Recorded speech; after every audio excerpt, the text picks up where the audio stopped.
तो hello friends, कैसे हैं आप सब लोग। तो गाइज आज की वीडियो रहने वाली है बिजनेस इकोनॉमिक्स सब्जेक्ट के ऊपर। गाइज ये बीकॉम फर्स्ट सेम का सब्जेक्ट है और इस यूनिट में मैंने ना कुछ आपके लिए नई तिगड़म लगाई है कि आपको मटेरियल कम याद करना पड़े। क्योंकि भाई जब मैं अपनी क्लास में हुआ करती थी ना बीकॉम में, तो मुझे इकोनॉमिक्स इतनी गंदी लगती थी ना, यानी कि मुझे लर्न करने में बहुत दिक्कत आती थी।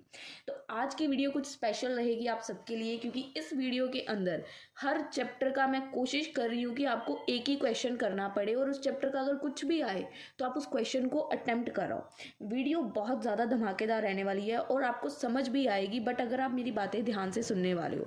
और अगर आपको नोट्स बनाने हैं थोड़े बहुत, जो भी मैं बता रही हूँ कि समझने के लिए नोट्स लिखने हैं कि कौन सी चीज़ क्या होती है, तो प्लीज़ कॉपी पेन अभी निकाल लीजिए, क्योंकि बाद में आपके पास वो चीज़ का टाइम नहीं निकलेगा कि आप कॉपी पेन निकाल पाएँ, क्योंकि वीडियो बहुत इंटरेस्टिंग होने वाली है। वीडियो को स्टार्ट करते हैं और स्टार्ट करने से पहले एक छोटी सी आप सबसे रिक्वेस्ट। पहले तो आपके लास्ट एग्जाम के बारे में कुछ मैं डिस्कस करना चाहूँगी। लास्ट एग्जाम जैसे कि हमारा था साइकोलॉजी का, तो साइकोलॉजी का एग्जाम जैसे हमने डिस्कस किया था अकॉर्डिंग वैसे ही आया था। जो चैप्टर्स हमने बताए थे वैसे ही उन्हीं चैप्टर्स में से क्वेश्चंस आए थे एग्जाम में।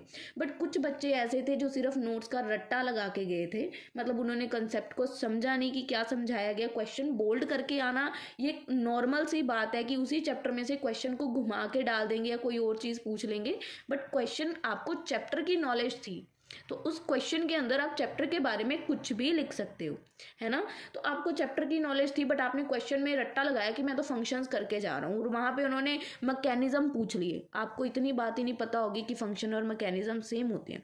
तो ये चीज़ है। बट जिन बच्चों ने भी मेरी प्रीवियस वीडियो को देख के एग्ज़ाम दिया है और उनका एग्ज़ाम अच्छा गया या नहीं गया, जो भी है, प्लीज़ गाइज अपने कमेंट्स रिव्यू शेयर कर दिया करो, ताकि जो न्यू बच्चे हमारी वीडियोज़ में आते हैं उनको पता चल जाए कि एग्ज़ाम इस वीडियो के अकॉर्डिंग उनको प्रिपेयर करना भी चाहिए या नहीं, ताकि किसी का भी टाइम खराब ना हो। अगर कोई बच्चे का ऐसा पर्सपेक्टिव है कि रट्टा लगाना है तो फिर उसको ये वीडियोस नहीं देखनी चाहिए, क्योंकि ऐसे एग्जाम अटेम्प्ट नहीं कर पाएंगे वो लोग, है ना। तो प्लीज़ अपने रिव्यूज़ जरूर कमेंट सेक्शन में शेयर करा करें, ताकि हमारी बहुत ज़्यादा यार हेल्प हो जाएगी। इससे बच्चों को आपके रिव्यू से बहुत मदद मिलेगी, ठीक है। और एक इंपॉर्टेंट ले लिए इंपॉर्टेंट इन्फॉर्मेशन के चक्कर में।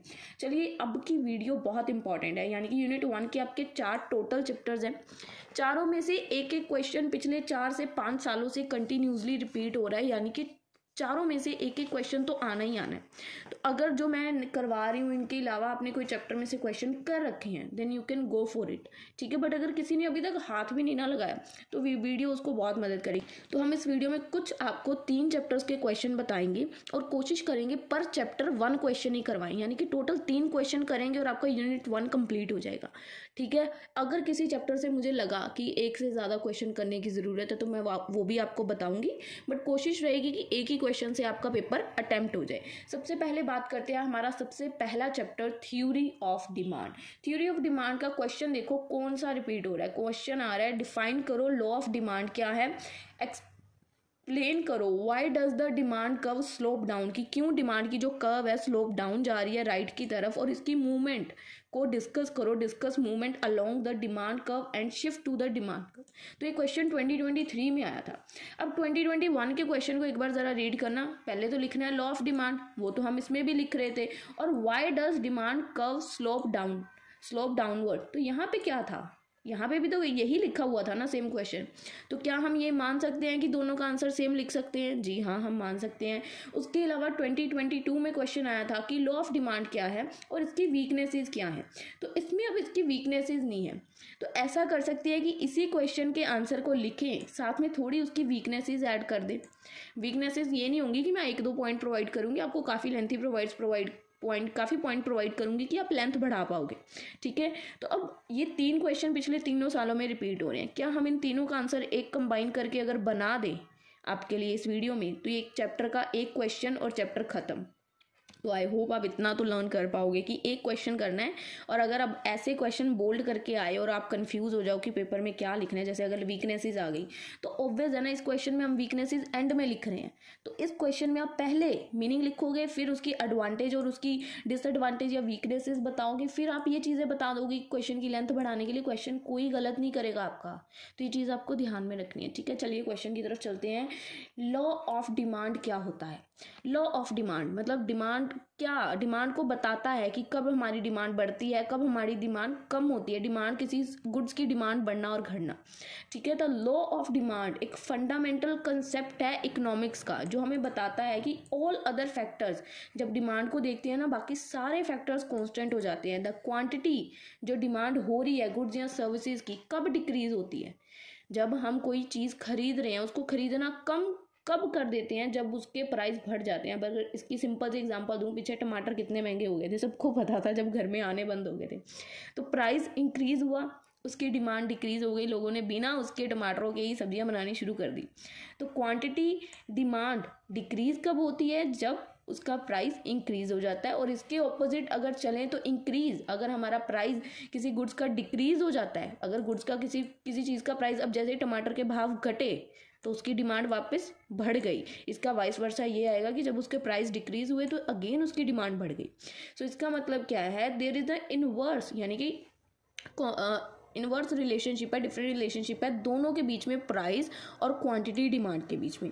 तो यहाँ पे चॉकलेट की एग्जांपल दी गई है। If the price of a chocolate bar decrease हो जाता है तो ज़्यादा से ज़्यादा लोग उसको खरीदना चाहेंगे, और अगर यही उसका प्राइस बढ़ जाएगा, जो खाते हैं वो भी छोड़ देंगे। तो बिहेवियर तो कॉमन है, because people look at alternative. लोग देखेंगे इसका प्राइस बढ़ गया चॉकलेट का, चल हम किसी दूसरी कंपनी की चॉकलेट देख लेते हैं। चाय का भाव बढ़ गया, कॉफ़ी पीना शुरू कर देंगे। तो लोग उसकी जगह अल्टरनेटिव देखना शुरू कर देते हैं कि इसका अल्टरनेटिव क्या है, और उस चीज़ की जिसका प्राइस बढ़ा है उसकी कंजप्शन को कम कर देते हैं, रिड्यूस कंजप्शन, जब उसका प्राइस बढ़ जाता है। आई होप आपको लॉ ऑफ डिमांड क्लियर है, एक बिल्कुल बेसिक फंडामेंटल कंसेप्ट है। ये मैंने आपको डिटेल में क्यों समझाने की कोशिश की है, क्योंकि ये पूरे आपकी बुक डिमांड पे निर्भर करती है कि कितनी डिमांड मार्केट में है, ठीक है। तो इसके मेन दो ही कंसेप्ट है, डिमांड और प्राइस। तो उन दोनों चीज़ों को आपको समझ के चलना है कि प्राइस और क्वांटिटेटिव डिमांड में जो डिफरेंस है, यही पूरी बुक बताएगी आपको, ठीक है। अब Y does the demand curve, जो डिमांड की कर्व है वो नीचे कब जाती है, किन रीजंस में जाती है? The demand curve slope down to the right, because ये रिप्रेजेंट करती है एक इनवर्स रिलेशनशिप, कि जब प्राइस गुड्स का बढ़ेगा तो और क्वांटिटी की डिमांड, तो इन दोनों के बीच में रिवर्स रिलेशनशिप बताती है। This means price of a product, जब प्रोडक्ट का प्राइस डिक्रीज होगा तो कस्टमर उसको बाय करना चाहेगा, और जब प्राइस बढ़ेगा तो कस्टमर उसको कम बाय करेगा। तो यहाँ पे हम कुछ रीजंस बताएंगे क्यों ये होता है, जब प्राइस ऐसा कुछ होता है, हमारी कर्व डाउन क्यों जाती है, कर्व स्लोप जो है हमारा डाउनवर्ड की तरफ क्यों जाता है। Why does the demand curve slope downward to the right, क्यों डाउन को जाता है राइट साइड से?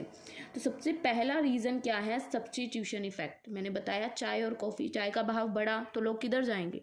कॉफ़ी की तरफ जाएंगे, चाय की डिमांड नीचे आ जाएगी।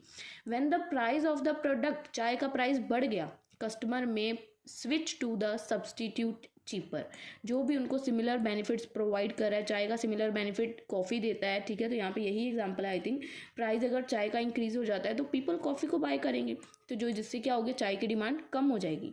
और सिमिलरली इसके ऑपोजिट देखो, जब प्राइस ऑफ अ प्रोडक्ट, जब प्रोडक्ट का प्राइस कम हो जाएगा, सो एक बेटर डील बन जाएगी compare to the alternative, so increase its demand. तो सब्स्टिट्यूशन इफेक्ट है, एक चीज़ का प्राइस घटा तो प्राइस बढ़ने से डिमांड क्या हुई, प्राइस बढ़ा तो डिमांड उसकी कम हो गई, है ना। तो हमारा कर्व डाउनवर्ड की तरफ जाएगा, ऐसे करके इधर से ऐसे बनेगा, मैं आपको बता, ऐसे करके ऐसे बनेगा हमारा डाउन टर्फ की तरफ से, है ना। पर जब वहीं पे हमारी जो डिमांड है, जब हमारा कर्व डाउनवर्ड जाएगा तो ऐसे बनेगा, ठीक है। और अब देखते हैं इसका नेक्स्ट पॉइंट क्या है, इनकम इफेक्ट। कई बार क्या होता है कि जब हमारी इनकम हमारे असर डालती है, यानी कि इनकम इफेक्ट, यानी कि प्राइस इंक्रीज हुआ, change in price of good affect करता है कई बार कस्टमर की परचेजिंग पावर को, इनकम अफेक्ट करती है। When the price fall, customer feel करता है कि जब प्राइस कम हो गया कि वो उसको बाय कर सकता है, एक नहीं एक से ज़्यादा प्रोडक्ट्स को। तो इससे क्या होगी, डिमांड बढ़ेगी, लोग बोलेंगे और चाहिए और चाहिए, और प्राइस इंक्रीज, जब प्राइस बढ़ जाएगा कस्टमर को लगेगा कि भाई मैं तो गरीब हो गया हूँ, बिकॉज उनकी परचेजिंग पावर कम हो जाएगी। तो इससे क्या होगा, डिमांड डिक्रीज हो जाएगी। अगर जो ब्रीड का प्राइस डिक्रीज होता है तो फैमिली क्या और ब्रीड्स को बाय करेगी, और उनकी use their savings to buy other goods, और उनकी सेविंग्स को यूज़ करेगी कि वो अदर गुड्स को बाय कर सकते हैं। कई बार क्या है ना, इनकम भी असर डालती है, कई बार बंदे की इनकम बढ़ती घटती रहती है, तो उसकी वजह से भी हमारी जो डिमांड कर्व है, कई बार बंदे की इनकम, जैसे सैलरी एक बार मेरी बढ़ गई तो डिमांड बढ़ गई, मेरे पास जितने पैसे आएंगे मैं फजूल खर्चा उतना ही करूँगा ना। डिमांड बढ़ी, खर्चे बढ़ गए, तो डिमांड कब ऊपर, नहीं बढ़ी, सैलरी कम हो गई, इनकम इफेक्ट हुआ, यानी कि सैलरी वेजेस वगैरह नहीं मिली, कोई घाटा घूटा हो गया, तो डिमांड कब डाउन चली जाएगी। डिमांड ऑब्वियस है, लोगों के पास पैसा ही नहीं होगा, इनकम ही नहीं होगी, तो लोग उतना कम खर्चा करेंगे, तो इनकम कहीं ना कहीं इफेक्ट डालती है। Third, law of diminishing margin utility, marginal utility diminishing, इसके ऊपर आपको आई थिंक चैप्टर भी है, 4th वाला चैप्टर है आपका यूटिलिटी वाला। इसमें क्या है, दिस लॉ स्टेट दैट जो पर्सन कंज्यूम करता है मोर यूनिट ऑफ अ गुड, और उसको जो हर एडिशनल यूटिलिटी सेटिस्फेक्शन मिलती है एडिशनल ईटिंग से, दे gain from each extra unit decrease. तो जो law of diminishing marginal utility है, ये सेटिस्फेक्शन के बारे में बताती है कि जैसे जैसे आप गुड्स को कंज्यूम करते हो, देखो जैसे आपने खाना खा रहे हो, आप खाने की फर्स्ट बाइट खाओगे, आपको बहुत भूख लगी थी, जैसे आप सेकंड बाइट खाओगे, एक रोटी पूरी खा ली, दूसरी खाओगे, वो सेटिस्फेक्शन धीरे धीरे डिक्रीज होती जाएगी। जितना आपको एडिशनल सेटिस्फेक्शन मिलती जाएगी, वो जो आपकी कहते हैं ना खाने की तृष्णा थी, वो कम होती जाएगी। एग्जांपल देखो, पर्सन ने एक बाय की आइसक्रीम, बाय वन आइसक्रीम कौन एट अ हाई प्राइस पे उसको बाय कर लिया, but they will only by a second और थर्ड कौन। अब उसने एक चीज़ को एक बार बाय कर लिया, ठीक है, बट अब उसने खा ली, उसको तसल्ली हो गई, अब उसका प्राइस बहुत ज़्यादा है, तो वो दूसरी बार कब बाय करेगा, जब उसका प्राइस कम हो जाएगा। अभी प्राइस कम हो गया और इसकी चीज़ बहुत ज़्यादा टेस्टी थी, तो चलो एक बार और ट्राई करते हैं। पर अगर प्राइस हाई ही रहेगा तो वो उसको दोबारा बाई नहीं करेगा सेकेंड और थर्ड टाइम। एक चीज़ का प्राइस बहुत ज़्यादा हाई है, एक बार तो हम कोशिश करते हैं कि इसको चल ट्राई करते हैं। हर बार हर चीज़ को एक बार तो हम कहते हैं ना, चला यार ट्राई करके आते हैं, इस चीज़ का क्या स्वाद है ना। और हमने ट्राई किया, हमें बहुत अच्छा लगा, बट प्राइस हाई है, तो सेकंड टाइम और थर्ड टाइम हम बाय करने के पहले सोचेंगे कि यार करना चाहिए कि नहीं करना चाहिए, बहुत ज़्यादा महंगी है। तो जब भी उसका प्राइस कल को गिरेगा, मुझे उसका फ्लेवर टेस्ट सब कुछ याद है आइसक्रीम का, तो उसका जब भी प्राइस ड्रॉप होगा, हम उसको सेकेंड और थर्ड टाइम फिर बाय करने जाएंगे। So that is law of diminishing marginal utility, कि जब आपको कंज्यूम करने से एक यूनिट को अच्छा लगता है, सेटिस्फेक्शन मिलती है, तो एडिशनल सेटिस्फेक्शन जो आप लेना चाहते हो वो आप कब लोगे, जो एडिशनल, यानी कि एक बार तो टेस्ट कर लिया, पर सेकंड टाइम महंगी चीज़ को टेस्ट कब करोगे, जब उसका प्राइस डिक्रीज हो जाएगा। आई होप इट्स क्लियर, बहुत ईजी भाषा में समझाया है। Increase in number of buyers, जो हमारा ये स्लोप है, ये डाउनवर्ड कब जाएगा, हम स्लोप की बात करें, हमारा डिमांड कब स्लोप डाउनवर्ड कब जाएगा, क्या रीजंस हैं। 4th रीजन है increase in the number of buyer. Lower price, जब प्राइस हमारा कम होगा तो हम ज़्यादा बायर्स को अट्रैक्ट करेंगे, जो प्रीवियसली हमारे प्रोडक्ट को अफोर्ड भी नहीं कर सकते थे, आज वो भी हमारे प्रोडक्ट को अफोर्ड कर पा रहे हैं। अगर प्राइस जो है स्मार्टफोन्स का नीचे गिर जाता है, बहुत सारे middle class lower income groups उनको परचेज करना चाहेंगे, है ना। तो यहाँ पे क्या होगा, हमारा प्राइस का कर्व जो होगा वो ऐसे डाउन की तरफ चला जाएगा, कि हमने प्राइस घटाया और हमारी डिमांड बढ़ गई, प्राइस घटाया डिमांड बढ़ गई, तो ऐसे करके कुछ हमारा कर्व यहाँ पे फिर बनेगा, ठीक है। तो increase in number of buyers बढ़ जाएंगे जब हमारा प्राइस डिक्रीज होगा, तो कर्व नीचे की तरफ कब जाएगी, जब हमारा प्राइस घटेगा या डिमांड घटेगी, ठीक है। तो यहाँ पे एग्जांपल दी है। उसके बाद new uses for the product at lower price, when price of product decrease, customer find करेंगे एडिशनल यूसेज और उसकी डिमांड बढ़ेगी। अगर प्राइस फ्लोर ड्रॉप सिग्निफिकेंटली, तो हाउस होल्ड्स क्या करेंगे, इसको सिर्फ डेली मील्स के लिए ही नहीं, पर उसको ऑल्सो केक्स वगैरह भी उससे बनाएंगे, स्नैक्स भी उसी से बनाएंगे। अगर आटे का भाव कम हो जाता है, तो जो हाउस होल्ड्स लोग हैं वो सिर्फ उसका यूज़ अपनी डेली रोटी पकाने के लिए तो नहीं करेंगे, बेकिंग्स वगैरह के लिए, स्नैक्स को प्रिपेयर करने के लिए ऐसे भी यूज़ कर सकते हैं।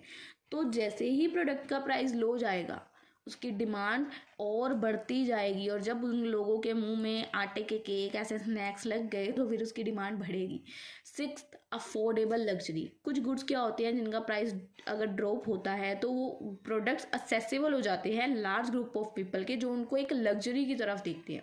जैसे कि एक ब्रांडेड वॉच है और वो सस्ती हो गई, तो वो बहुत सारे बायर्स को अट्रैक्ट करेगी जो प्रीवियसली उस चीज़ को अफोर्ड नहीं कर सकते थे। यानी कि लग्जरी को अफोर्डेबल अगर हम बना देते हैं, लग्जरी के प्राइस को हल्का जा गिराते हैं, लग्जरी चीज़ें हैं ना जो वो बहुत ज़्यादा बायर्स को अट्रैक्ट करती है। अगर उसका प्राइस थोड़ा भी कम होता है तो काफ़ी बायर्स ऐसे चुटकियों में अट्रैक्ट हो जाते हैं, ठीक है।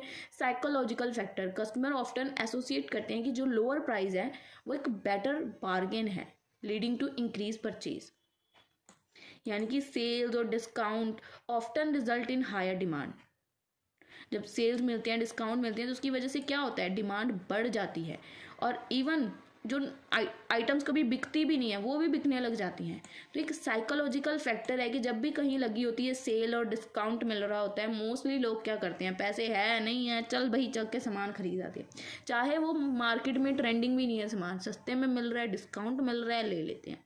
तो एक साइकोलॉजिकल फैक्टर है, जब डिमांड हमारी कब बढ़ेगी, जब उनको सेल्स डिमांड डिक्रीज जाने के प्राइस डिक्रीज कर देते हैं, हम प्राइजेस को अपने कम कर देंगे, तो वो ऑब्वियस ही बात है लोग उसको ज़्यादा बाय करेंगे, जो अनइम्पॉर्टेंट चीज़ें हैं उनको भी बाय करके ले जाएंगे। मोस्टली शॉपिंग्स में यही होता है, ठीक है। Greater customer choice, lower price पे कस्टमर्स अफोर्ड कर सकते हैं मोर वैरायटीज़ को, एक्सपेरिमेंट्स कर सकते हैं न्यू प्रोडक्ट्स के साथ। अगर सब्जियां सस्ती मिल जाती हैं तो हाउस होल्ड्स क्या करेंगी, एक greater assortment instead of sticking of the basic list, वो नई नई सब्जियों को बनाने की ट्राई करेंगी कि इसका क्या फ्लेवर है, इसका क्या टेस्ट है। वही नहीं अपनी घिसी पिटी रूटीन पे टिके रहना है, आलू पका ले, टिंडे पका ले, करेले नहीं, वो और भी सब्जियों को ट्राई करेंगी, ठीक है। अब मूवमेंट क्या आती है डिमांड की कर्व में, मूवमेंट बतानी है, ठीक है। Movement along the demand curve occur when the price, जब प्राइस चेंज होता है गुड्स का। हील अदर फैक्टर्स, बाकी सारे फैक्टर्स कांस्टेंट रहते हैं बट प्राइस चेंज होता है। तो ये शो करता है कि जब प्राइस चेंज होगा वो शो करेगा कि कैसे क्वांटिटी की डिमांड वेरी करती है प्राइस के चेंज होने से। सबसे पहले demand, expansion of demand, when the price of a product decrease, जब प्राइस डिक्रीज होगा तो डिमांड पे उसका क्या असर पड़ेगा, प्राइस डिक्रीज हुआ तो डिमांड की क्वांटिटी ऑटोमेटिकली इंक्रीज हो जाएगी, डिमांड हमारी एक्सपैंड हो जाएगी। If the price of oranges का प्राइस 50 रुपीज नीचे गिर जाता है पर केजी, 50 से गिर के 30 रुपीज आ जाता है, तो लोग ज्यादा ऑरेंजेस बाय करेंगे, तो इससे क्या होगा, डिक्रीज तो प्राइस हुआ पर बड़ी क्या, demand. This call expansion of demand, और ये रिप्रेजेंट करती है कि ये जो मूवमेंट है downward along with the demand कब होगी, डिमांड बढ़ी प्राइस का मूवमेंट नीचे की तरफ होगी कि ऐसे प्राइस नीचे आया, ठीक है। Contraction of demand, contraction of demand क्या होता है कि प्रोडक्ट का प्राइस बढ़ गया, प्रोडक्ट के प्राइस बढ़ने से क्या होगा, हमारी डिमांड डिक्रीज हो जाएगी। सो इसका मतलब अगर हम जो मिल्क हम पीते हैं प्राइस उसका है 40 से 60 पर लीटर हो जाता है, तो लोग उसकी कंजप्शन करना कम कर देंगे, ठीक है। तो इसको बोलते हैं कॉन्ट्रैक्शन ऑफ डिमांड, और ये रिप्रेजेंट करता है अपवर्ड की मूवमेंट को। ये डाउनवर्ड की मूवमेंट को रिप्रेजेंट कर रहा था, ये अपवर्ड की मूवमेंट को रिप्रेजेंट करेगा। गाइस अब हम आगे देखते हैं हमारी शिफ्ट इन डिमांड कर्व की शिफ्ट कैसे होती है। हमारी डिमांड कर्व शिफ्ट, हमारी जो डिमांड कर्व है वो राइट, ये देखो जैसे ऐसे एक चार्ट बना हुआ है हमारा सीधा, ठीक है। तो अगर हमारी डिमांड जो है वो राइट की तरफ शिफ्ट हो रही है, ये राइट साइड है, इधर शिफ्ट हो रही है, तो that is increase in demand, की हमारी डिमांड इंक्रीज हो रही है। और यही अगर वो राइट की जगह लेफ्ट की तरफ जा रही है तो यहाँ पे हमारी डिमांड डिक्रीज हो जाएगी। मैं आपको रीड करके दिखाती हूँ। Right shift this occur when more quantity, जो डिमांड की है सेम प्राइस पे होती है, more quantity is demanded at same price. तो डिमांड जो है कर्व की, डिमांड ज़्यादा बढ़ गई ना, सेम प्राइस पे क्वांटिटी ज़्यादा डिमांड की जा रही है, तो demand curve shift to the right. मैंने जैसे आपको बताया ऐसे हमारा चार्ट होता है, तो डिमांड कर्व राइट की तरफ शिफ्ट करती है, ठीक है। आफ्टर दैट रीजंस क्या है इंक्रीज होने के, लोगों की इनकम बढ़ जाती है तो लोग ज़्यादा शॉपिंग्स करते हैं, ज़्यादा अर्न करते हैं तो ज़्यादा गुड्स को बाय करते हैं, प्रेफरेंसेस चेंज हो जाती हैं, प्राइस सब्सटीट्यूट का हो सकता है चेंज हुआ हो इसलिए लोग हमारे प्रोडक्ट की तरफ आए हो, हमारे प्रोडक्ट की डिमांड बढ़ी हो। और decrease in price of complements, अगर जो प्राइस है जैसे कि उसके जो कॉम्प्लीमेंट है, यानी कि अगर मेरे पास कार है तो फ्यूल का प्राइस अगर कम हो गया तो मैं कार का ज़्यादा यूज़ करूँगी, कार की डिमांड बढ़ जाएगी पेट्रोल का प्राइस कम होने पे। या प्राइस ऑफ कार का प्राइस डिक्रीज हो गया तो फ्यूल की डिमांड बढ़ जाएगी, क्योंकि कार का प्राइस घटा, लोग कार ज़्यादा खरीदेंगे तो फ्यूल की डिमांड ऑटोमेटिकली बढ़ जाएगी। अब ये तो हो गया कि राइट शिफ्ट, यानी कि डिमांड में इंक्रीज कब कब आता है, क्या क्या रीजंस होते हैं उसके। अब इसी के ऑपोजिट क्या है, लेफ्टवर्ड शिफ्ट, यानी कि डिमांड डिक्रीज हो जाती है। दिस अकर व्हेन लेस होता है, जब लेस क्वांटिटी की डिमांड की जाती है सेम प्राइस पे, लेस क्वांटिटी की डिमांड की जाती है सेम प्राइस पे, तो यहाँ पे डिमांड कम हो गई तो लेफ्ट साइड हमारा जो डिमांड कर्व है वो शिफ्ट कर जाएगा। रीजंस क्या है, लोगों की इनकम हो सकता है कम हो गई हो, प्रेफरेंसेस बदल गई हो, प्राइस जो सब्सटीट्यूशन है उन्होंने अपना प्राइस और नीचे गिरा दिया हो जिसकी वजह से हमारे प्रोडक्ट की डिमांड घट गई और उनके की बढ़ गई। Increase in the price of complements, जो कॉम्प्लीमेंट्स के प्राइस हैं वो बढ़ गए हो सकता है कार और महंगी हो गई हो, तो फ्यूल तो लोग वैसे ही नहीं खरीदेंगे, फिर फ्यूल की डिमांड ऑटोमेटिकली कम हो जाएगी। ये दोनों पॉइंट्स आप लिंक करके इजीली लर्न कर सकते हो कि शिफ्ट कैसे हुई demand curve, right to left कैसे शिफ्ट होती है। अब क्वेश्चन में हम बता देते हैं कि वीकनेसेस क्या है लॉ ऑफ डिमांड की। अब उसके बाद देखिए गाइस क्या है weaknesses of law of demand. Law of demand की क्या वीकनेसेस हैं? लॉ ऑफ डिमांड के फंडामेंटल प्रिंसिपल्स हैं जो कि जिसमें कुछ सर्टेन लिमिटेशंस और एक्सेप्शंस भी हैं। लाइक वीकनेसेस क्या है कि जो लॉ ऑफ डिमांड है ये अज्यूम करता है कि बाकी के जो अदर फैक्टर्स हैं वो हमेशा कांस्टेंट ही रहेंगे। लाइक बंदे की इनकम हमेशा वैसे की वैसी ही रहेगी, बंदा हमेशा सेम चीज़ को प्रेफरेंस देगा। नहीं, taste and preference, customer income ये बदलते रहते हैं। तो पहली वीकनेस क्या है कि ये अज्यूम करता है कि सभी फैक्टर्स कांस्टेंट हैं। So no, the law of demand assume कि सभी फैक्टर्स रिमेन अनचेंज रहेंगे, उनमें कभी कोई चेंज नहीं आएगा, जबकि ऐसा नहीं है। कस्टमर की income, taste, preference, price of related good, population, सब कुछ बदलता रहता है। तो इन रियलिटी दीज फैक्टर ये चेंज होते रहते हैं और ये डिफ़िकल्ट होते हैं इनको आइसोलेट करना the affect of price of demand. यानी कि फॉर एग्जांपल अगर प्राइस इंक्रीज होगा तो customer may buy more of a product even if its price rise. जब इनकम उनकी बढ़ेगी तो कस्टमर ज़्यादा प्रोडक्ट बाय करेंगे, प्राइस के बढ़ने घटने से फिर उनको लेना देना ही नहीं है। तो इनकम पैसा जब होगा, ऑब्वियस है ना, जब आपके पास करोड़ है तो आपको 100-200 वाली चीज़ से कोई फ़र्क ही नहीं पड़ेगा, आप बोलोगे ले ले। और यहीं आपकी इनकम 2000 है तो आपको 100 वाली चीज़ भी चुभेगी कि क्यों ले रहे हैं, है ना। जब इनकम ही बढ़ जाएगी फिर आपको फ़र्क पड़ना बंद हो जाएगा। सेकंड इसकी वीकनेस क्या है कि ये नेसेसिटीज़ के ऊपर अप्लाई ही नहीं होता। लाइक अगर आपने मेडिसिन वगैरह लेने जाना है, फूड लेना जाना है, बेसिक यूटिलिटीज़ लेने जाना है, महंगाई घटाई डिमांड कुछ लेना देना नहीं है। जब दवाई लेनी है तो लेनी है, चाहे उसका प्राइस बढ़े या घटे। तो customer continues the purchase them regardless to price change. For example अगर एक हाउस होल्ड को बाय करने हैं सेम अमाउंट ऑफ सोल्ट, नमक या इलेक्ट्रिसिटी चाहिए, उसका प्राइस बढ़े या घटे वो तो चाहिए ना, उसकी ज़रूरत है। सिमिलरली एक डायबिटिक पेशेंट है, उसको अपनी दवाइयाँ कंटिन्यू करनी है, प्राइस बढ़े या घटे यार उसको दवाई तो लेनी है ना। तो ये अप्लाई नहीं होता हमारी नेसेसिटीज़ के ऊपर कि लॉ ऑफ डिमांड, उसकी डिमांड बढ़ रही है घट रही है, उसका प्राइस, मतलब लॉ ऑफ डिमांड सारा है क्या? लॉ ऑफ डिमांड खेल ही सारा पैसे और डिमांड का है। पर नेसेसिटी जो डेली लाइफ की नीड्स हैं वो जब प्राइस चाहे बढ़ जाए चाहे कम हो जाए फिर वो तो हमें चाहिए ही चाहिए ना। इलेक्ट्रिसिटी का भाव बढ़ जाता है, क्या आप घर में बिजली कटवा देते हो? नहीं कटवाते। दवाइयों के भाव बढ़ जाते, दवाई लेना बंद कर देते, नहीं लेते। तो लॉ ऑफ डिमांड यहाँ फिर अप्लाई नहीं होती जो हमारी डेली नीड की चीज़ें हैं, ठीक है। लॉ ऑफ डिमांड कहाँ हमारी अप्लाई होगी? जो दूसरी चीज़ें हैं। उसके बाद थर्ड आते हैं given goods. The concept of given goods contradict करता है लॉ ऑफ डिमांड को। ये जो होते हैं हमारे इन्फीरियर गुड्स होते हैं, जब इनकी डिमांड इंक्रीज होती है। और इनकी डिमांड कब इंक्रीज होती है? जब इनके प्राइस बढ़ते हैं। टिपिकली बिकॉज दे रिप्रेजेंट एक लार्ज पोर्शन को ये रिप्रेजेंट करते हैं कि लो इनकम कस्टमर्स का बजट है, जैसे कि एक पुअर इकोनॉमी है। अगर प्राइस स्टेबल है लाइक ब्रीड राइस का, तो पीपल जो हैं वो बाय करेंगे ज़्यादा ब्रीड और रिड्यूस करेंगे कंजप्शन करना, कि जो एक्सपेंसिव अल्टरनेटिव मीट्स को लेते हैं वो उसको कंज्यूम करना कम कर देंगे, ठीक है। तो अगर उसका प्राइस आपको स्टेपल पे मिल रहा है, मतलब नॉर्मल प्राइस उसका भी राइज होता है, तो आपको उसको बाय करना लोग ज़्यादा प्रेफर करेंगे, और बाहर जो मिलता है अल्टरनेटिव उसको कंज्यूम करना कम कर देंगे, ठीक है। ये एक इन्फीरियर गुड है जिसकी डिमांड अगर इंक्रीज हो जाती है उसका प्राइस तब इंक्रीज होता है। डिमांड इंक्रीज हुई तो प्राइस भी इंक्रीज हो जाता है। प्राइस मतलब प्राइस इंक्रीज हुई तो डिमांड और बढ़ जाती है, ठीक है। फोर्थ क्या है? प्रेस्टीजेस और लग्जरी गुड्स। कुछ लग्जरी गुड्स होते हैं, स्टेटस सिंबल गुड्स होते हैं, लॉ ऑफ डिमांड इस पर अप्लाई भी नहीं होती है, क्योंकि जिसके पास करोड़ों रुपया है वो लाख की चीज़ का प्राइस बढ़े या घटे, 100-200 कम ऊपर हो, उसको क्या फ़र्क पड़ता है। So these goods also known as Veblen goods often can increase in demand when the price is rise. Demand इसकी कब इंक्रीज होती है? जब प्राइस बढ़ते हैं, क्योंकि उनकी वैल्यू बढ़ती है, प्रेस्टीज बढ़ती है, लग्जरी मिलती है। So rise in price of branded handbags, luxury watches, sports car might attract करती हैं बायर्स को, जो शोकेस करना चाहते हैं कि मेरे पास बहुत पैसा है। जैसा पैसा महंगी होगी चीज़ वो खरीद लेंगे, तो शोकेस करते हैं कि मेरे पास बहुत पैसा है। Fifth, speculative demand.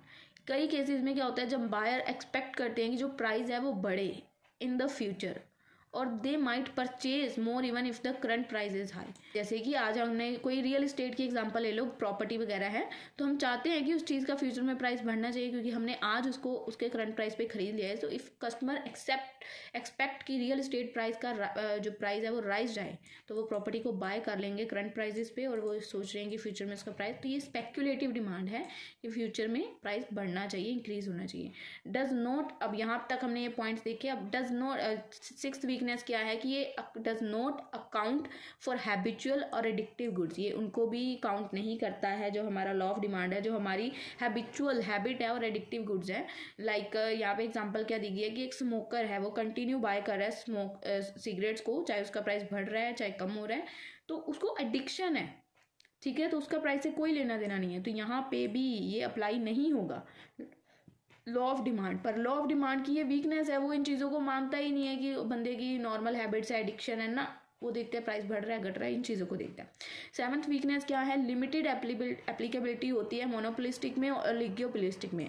मार्केट्स में जहाँ कॉम्पिटिशन लिमिटेड है सच एज मोनोपोली और oligopoly, prices are often set by the producers, और कस्टमर्स के पास कोई चॉइस ही नहीं होती है कि उस प्राइस को पे करना पड़ता है बिना कोई बात कहे। तो यहाँ पे कंपटीशन लिमिटेड है तो प्राइजेस ऑटोमेटिकली प्रोड्यूसर सेट कर देते हैं। जैसे कि इलेक्ट्रिसिटी प्रोवाइड की जा रही है तो उसका प्राइस बढ़ा तो क्या कस्टमर से पूछ के बढ़ा, but customer can not easily reduce there consumption. Price बढ़ा, वो एक झटके में बढ़ गया, पर कल लोग एक दिन में बिजली यूज़ करनी बंद कर देंगे क्या? उनका सारे काम नहीं रुक जाएंगे? एक दिन लाइट ना हो तो हम लोग कितनी टेंशन में आ जाते हैं, आज काम कैसे होगा ये करो। तो लोगों के लिए इतना ईजी नहीं है कि वो उनकी कंजप्शन को रिड्यूस कर दें, ठीक है। तो जो बंदा उनको इलेक्ट्रिसिटी जैसे प्रोवाइड कर रहा है तो लिमिटेड एप्लीकेबिलिटी है मोनोपोलिस्टिक एंड ओलिगोपोलिस्टिक मार्केट्स में, इसका प्राइस अगर बढ़ भी जाए तो लोगों के लिए आसान नहीं है कि उसको लेना, उसको कंज्यूम करना छोड़ दें, उनको लेना ही पड़ेगा वो, ठीक है।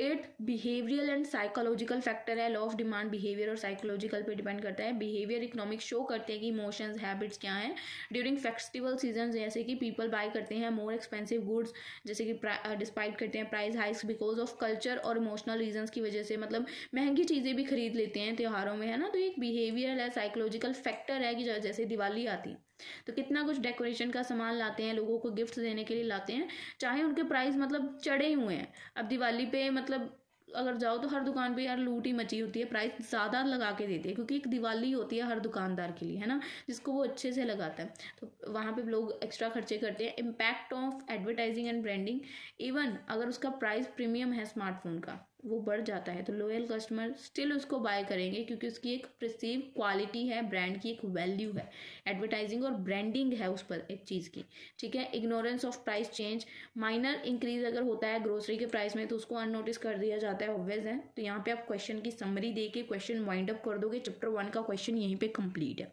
ठीक है। तीनों में से क्वेश्चन कोई भी आए या इस चैप्टर का कोई भी क्वेश्चन आए, please I request to you question छोड़ के नहीं आना है। बाद में आप मुझे आके ये मत बोलना कि दीदी आपने हमें करवाया नहीं। अब देखो मैंने 3 क्वेश्चंस को कंबाइन करके एक में कन्वर्ट कर दिया, और इससे पिछले सालों के भी ऐसे ही कुछ क्वेश्चंस होंगे, मैंने देखे नहीं है बट ऐसे ही कुछ होंगे। तो आपको यही चीज़ मैं बताती हूँ कि क्वेश्चन अगर आपको लगता है कि आपको नहीं पता इसका आंसर, तो उस क्वेश्चन के बारे में जो पता है लिख के आना पेपर में, बस इतना करना।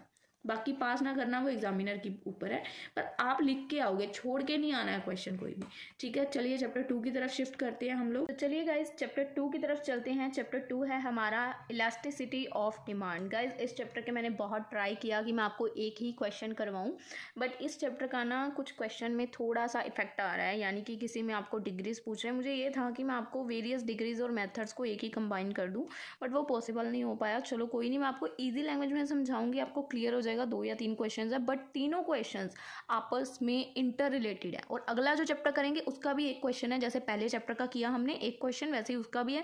सिर्फ सेकंड चैप्टर के 2 या 3 क्वेश्चन निकलेंगे, बट वो तीनों आपस में रिलेट करेंगे कि आपको लर्न करने ईजी रहेंगे, ठीक है। बट अगर आप मेरी बातें ध्यान से सुनेंगे, अगर आप नहीं सुनने वाले हैं देन मैं उसमें कुछ नहीं कर पाऊंगी। रट्टाफिकेशन के लिए मेरी कोई क्लैरिफिकेशन नहीं है कि पेपर कैसा जाएगा, ठीक है। इलास्टिसिटी ऑफ डिमांड, डिमांड जो है हमारी इलास्टिक होती है। इलास्टिक यानी कि फ्लेक्सिबल आप बोल सकते हो, कभी अप चली जाती है कभी डाउन चली जाती है। तो प्राइस इलास्टिसिटी ऑफ डिमांड क्या होता है भाई? प्राइस इलास्टिसिटी ऑफ डिमांड, इसकी वेरियस डिग्रीज बतानी है। इसको कैसे हम मेजर कर सकते हैं? एक तो मेजर होता है कि हमने इसको मेजर करना है with the help of various method, वो अगला क्वेश्चन है। यहाँ पे पूछ रहे हैं कि इसको मेजर कैसे कर सकते हैं। Total expenditure method, specify method बताया गया कि इस मेथड के थ्रू हम इसको कैसे मेजर कर सकते हैं। 2021 का क्वेश्चन है। प्राइस इलास्टिसिटी ऑफ डिमांड क्या होता है? Price elasticity of demand is a measure जो हमें शो करता है कि how sensitive the quantity demanded of a product changes price की, कितना क्वांटिटी चेंज डिमांड की, जैसे प्रोडक्ट की चेंज होती है, उस प्राइस के चेंज होने से डिमांड पे कितना असर पड़ता है। देखो सारी बुक में ना क्वांटिटी और डिमांड प्राइस इसी पे बात होती रहेगी कि इतनी क्वांटिटी चेंज होने पे इतना प्राइस चेंज हो गया, ये इफेक्ट आया, ऐसे होता रहेगा, ठीक है। But it indicate whether customers are likely to buy more और लेस। तो ये इंडिकेट करेगा हमें प्राइस इलास्टिसिटी ऑफ डिमांड कि कस्टमर उस चीज़ को क्या ज़्यादा खरीदना चाहते हैं या कम, when the same amount of the product, या जब उसका चेंज होता है प्राइस, कब इसका इफेक्ट आता है, कब हमारी डिमांड इलास्टिसिटी होती है, उसमें चेंजेस आते हैं। तो पहले तो आप डेफिनेशन बता दोगे, price elasticity of demand is the percentage change, कि क्वांटिटी की डिमांड में चेंज होना of a good due to a percentage. जैसे ही प्राइस में चेंज होगा डिमांड में चेंजेस आएंगे, तो बाकी सभी फैक्टर्स को हम कांस्टेंट रखेंगे, other factors keep constant, but price की चेंज होते ही डिमांड में कितना असर आएगा, that is price elasticity of demand. ऐसा ही same concept law of demand में भी था, बस आपको क्वेश्चन डिफरेंट डिफरेंट तरीके से अटेम्प्ट करना आना चाहिए। बातें तो वही लिख रहे हैं हम, फिर से डिमांड के प्राइस चेंज होगा तो डिमांड चेंज होगी, बात हमारी चैप्टर फर्स्ट वाली अभी भी चल रही है, बस आपको अटेम्प्ट कैसे करना है पेपर में, वो थोड़ा वे ऑफ टॉकिंग क्वेश्चन में जब आंसर को प्रेजेंट करना है वो डिफरेंट करना होता है, हमें चैप्टर के अकॉर्डिंग हमारी बातों को ढालना होता है, ठीक है ना। ये नहीं कि पहले वाले क्वेश्चन चिपका देना है, नहीं, क्वेश्चन को मोल्ड करो। जैसे पेपर में आपको पागल बनाने के लिए हर बार क्वेश्चन बिल्ड कर देते हैं, घुमा देते हैं, आप आंसर घुमाना सीखो यार। मैं आपको हर बार एक ही चीज़ सिखाती हूँ, पेपर कोई टफ नहीं होता, सिर्फ आपके दिमाग की खेल। अगर आप आंसर को घुमा के लिखना सीख गए ना, जैसे वो क्वेश्चन को घुमा के लिखते हैं, तो आप पेपर ईजिली अटेम्प्ट करके आओगे, कोई भी पेपर में क्वेश्चन छोड़ के नहीं आएगा। प्राइस इलास्टिसिटी ऑफ डिमांड के फीचर्स क्या हैं, ये हमें बताता है सेंसिटिव प्राइस का चेंज होना है कितनी सेंसिटिव पोजीशन है, क्योंकि इसकी वजह से हमारा जो प्राइस जैसे ही फ्लक्चुएट होता है डिमांड भी हमारी चेंज हो जाती है। ये एक परसेंटेज बेस होता है, यानी कि परसेंटेज में चेंज होता है, यानी कि जैसे ही इतने परसेंट प्राइस चेंज हुआ तो इतने परसेंट डिमांड चेंज हो जाएगी। तो एक परसेंटेज के बेस पे होता है, परसेंटेज चेंज को यूज़ करते हैं रादर देन एब्सोल्यूट। सीधा ये नहीं बताते कि इतने 200 रुपये कम हो गया, 300 रुपये, नो, ये एक परसेंटेज के बेस पे होता है कि इतने 20% कम हो गया प्राइस, 20% इंक्रीज हो गया, ठीक है। इनवर्स रिलेशनशिप होता है प्राइस और डिमांड के बीच में, व्हेन द प्राइस इंक्रीज होता है तो क्वांटिटी डिमांड डिक्रीज हो जाती है। इनवर्स ऑपोजिट रिलेशनशिप होता है दोनों के बीच में।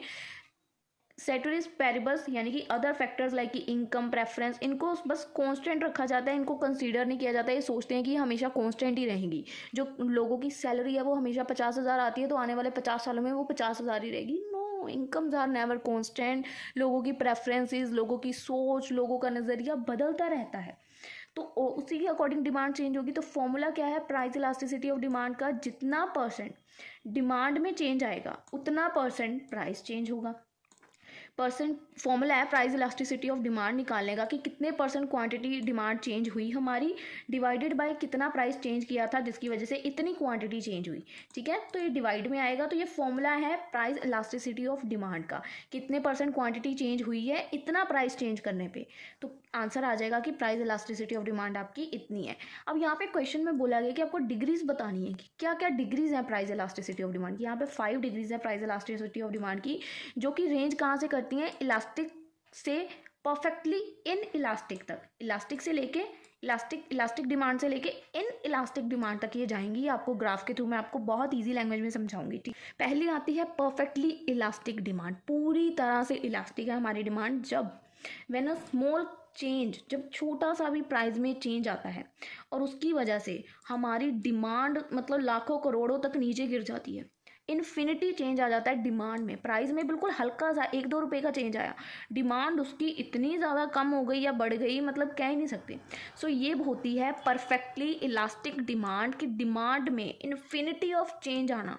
प्राइस हल्का सा छेड़ा हमने, डिमांड में इन्फिनिटी चेंज आ गई, that is perfectly elastic demand. इसका ग्राफ क्या बताता है, डिमांड की जो कर्व है वो हॉरिजॉन्टल स्ट्रेट लाइन होती है, मैं आपको बताऊंगी अभी ग्राफ में।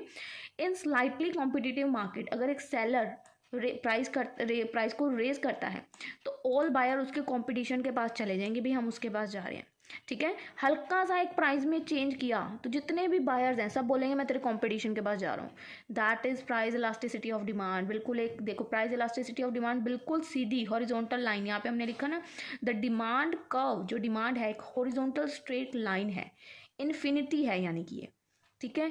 हल्का सा प्राइस में चेंज करेंगे डिमांड मतलब लाखों करोड़ों में चेंज हो जाएगी, तो परफेक्टली इलास्टिक डिमांड है जो बहुत तेज़ी से फ्लक्चुएट होती है।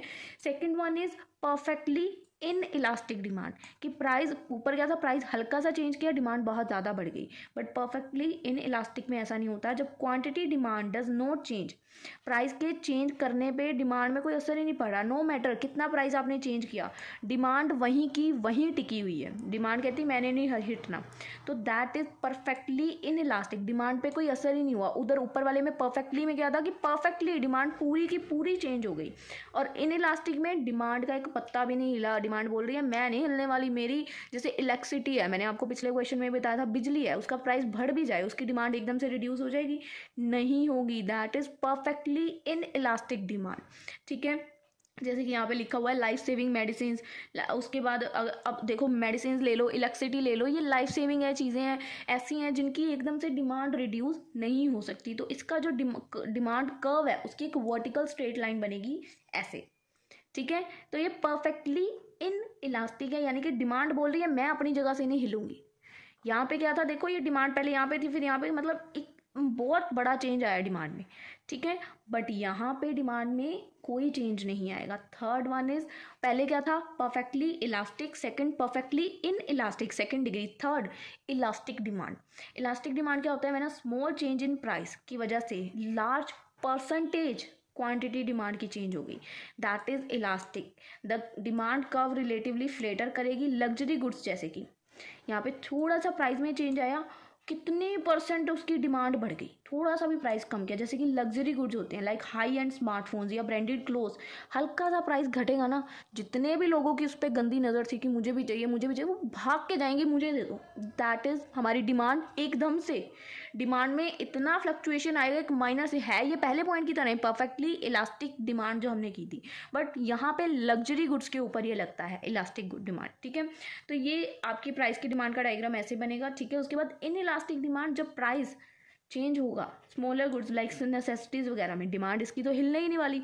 डिमांड बोल रही है मैं वहीं पर टिकी हुई हूँ, जो मर्जी कर लो। डिमांड क्या है, डिमांड इन इलास्टिक कब होगी, जब डिमांड बोलेगी मैंने नहीं हिलना, मैं अपनी जगह पे टिकी। डिमांड बोलेगी हम जहाँ खड़े हो जाते हैं, लाइन वहीं से शुरू हो जाती है, तो that is in elastic demand. ठीक है, after that unitary elastic demand. Unitary elastic demand कौन सी होती है, मतलब परसेंटेज चेंज इन प्राइस, जिसकी वजह से जितना प्राइस चेंज हुआ इक्वल परसेंटेज उतनी ही क्वांटिटी में डिमांड चेंज हुई, that is unitary elastic demand. Means equal, इतना प्राइस चेंज हुआ तो इतनी ही डिमांड में 20% प्राइस चेंज हुआ, 20% डिमांड कम हो गई। ठीक है, तो एक ग्राफ का हमें एक रेक्टेंगुलर हाइपरबोला दिखाएगा, और प्रोडक्ट्स यहाँ पे बैलेंस प्राइस होता है डिमांड और सेंसिटिविटी का, तो एक बैलेंस है, थोड़ा प्राइस चेंज हुआ डिमांड पे उतना असर पड़ा, प्राइस इतना हुआ डिमांड इतनी हो गई, तो इक्वल चलेगा सब कुछ। ठीक है, प्राइस इतना ही, प्राइस नहीं, देखो यहाँ पे ग्राफ बता रहा है ना, प्राइस इतना बड़ा, प्राइस यहाँ से देखो प्राइस इतना या तो कम हुआ तो डिमांड उतनी बढ़ गई, इक्वल चलेंगे, इतना ही गैप इधर है इतना ही गैप इधर है, 10% 10%, जितना बढ़ेगा उतना घटेगा। ठीक है, तो अब आप मेजर कैसे कर सकते हो, measure price elasticity of demand total expenditure method को यूज़ करते हुए आपको इसको मेजर करना है। टोटल एक्सपेंडिचर मेथड को हम टोटल रेवेन्यू मेथड भी बोलते हैं, और एक सिंपल वे है प्राइस इलास्टिसिटी ऑफ डिमांड को मेजर करने का, ऑब्जर्व करके कि कितने खर्चे हुए हैं जब प्रोडक्ट का प्राइस चेंज होता है। तो पहले तो स्टेप्स क्या है, कैसे आप प्राइस इलास्टिसिटी ऑफ डिमांड को मेजर कर सकते हो। पहले आपको टोटल एक्सपेंडिचर को कैलकुलेट करना पड़ेगा, यानी कि प्राइस मल्टीप्लाई बाय जो भी आपकी क्वांटिटी डिमांड है, और ऑब्जर्व करो कि जो आपका टोटल एक्सपेंडिचर है वो कितना चेंज हुआ प्राइस के चेंज होने से।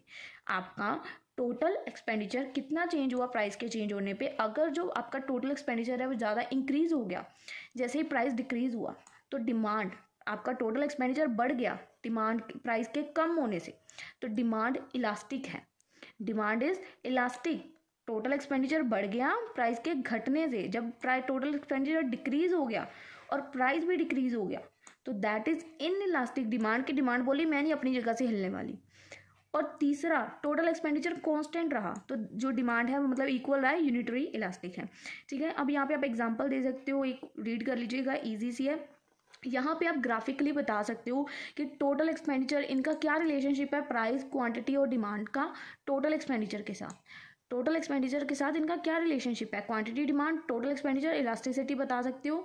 जैसे ही प्राइस डिक्रीज होगा आपकी क्वांटिटी डिमांड इंक्रीज हो जाती है। अगर आपके प्राइस डिक्रीज होने से क्वांटिटी डिमांड इंक्रीज होती है तो टोटल एक्सपेंडिचर भी बढ़ेगा, और टोटल एक्सपेंडिचर बढ़ेगा दैट इज इलास्टिक। जैसे ही आपका प्राइस डिक्रीज होता है, क्वांटिटी डिमांड अगर इंक्रीज हो जाती है, इंक्रीज स्लाइटली, यहाँ पे सिग्निफिकेंटली इंक्रीज ही होनी है, पर आपका टोटल एक्सपेंडिचर कम हो जाता है, दैट इज इनइलास्टिक। और थर्ड वन इज जैसे ही आपका प्राइस डिक्रीज होता है, डिमांड इंक्रीज प्रोपोर्शनेटली, प्रोपोर्शंस में इंक्रीज होती है, तो टोटल एक्सपेंडिचर यहाँ पे आपका कांस्टेंट हो जाएगा। अगर आप ये स्किप करना चाहें, अगर आपको ये लर्न ना हो, then you can skip it, क्योंकि थोड़ा कंफ्यूजिंग हो सकता है। उसके बाद बता देना कि इंपॉर्टेंस क्या है। उसके बाद देखिए इंपॉर्टेंस क्या है कि कैसे हम प्राइस इलास्टिसिटी ऑफ डिमांड को मेजर कर सकते हैं। उसके इंपॉर्टेंट क्या है, फर्स्ट वन है प्राइसिंग डिसीजन।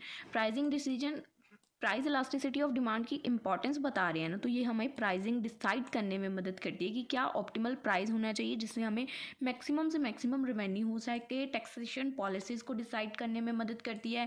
डिमांड को फोरकास्ट करने में, कि हम फ्यूचर की पहले ही प्रिटेंड कर लेते हैं कि फ्यूचर में इस चीज़ की इतनी डिमांड हो सकती है, और मार्केट सेगमेंटेशंस को देखती है। तो ये सारी इसकी इंपॉर्टेंस हैं। उसके बाद इस क्वेश्चन की आप समरी दे सकते हो। नेक्स्ट क्वेश्चन क्या है, देखिए अभी ऊपर हमने जो क्वेश्चन देखा उसमें प्राइस इलास्टिसिटी ऑफ डिमांड थी और उसकी हमने मेजर्स देखे। अब उसमें डिग्री वगैरह पूछ रहे थे कि डिग्री ऑफ क्या है, और टोटल ऑफ कॉस्ट, आपको थ्योरी ऑफ कॉस्ट का मतलब टोटल ऑफ करके उसके मेथड को सॉल्व करना था, बट यहाँ पे आपको मेथड्स पूछ रहे हैं। तो प्राइस इलास्टिसिटी ऑफ डिमांड तो वही है, आपको फॉर्मूला भी पता है जो हमने ऊपर किया था। यहाँ पे है कि अगर प्राइस इलास्टिसिटी ऑफ डिमांड आपकी लेस देन 1 होती है, तो जो आपकी डिमांड है वो इलास्टिक है, यानी कि मीनिंग क्वालिटी डिमांड चेंज ज़्यादा होगी तो प्राइस जो है प्राइस ज़्यादा चेंज होने से डिमांड चेंज होगी।